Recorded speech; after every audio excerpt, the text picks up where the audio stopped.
سبح اسم ربك الأعلى الذي خلق فسوى والذي قدر فهدى والذي أخرج المرعى فجعله غثاء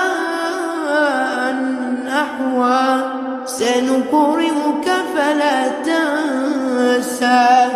إلا ما شاء الله إنه يعلم الجهر وما يخفى ونيسرك لليسرى فذكر إن نفعت الذكرى سيذكر من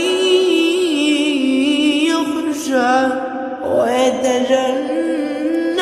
الأشقى الذي يصلى النار الكبرى ثم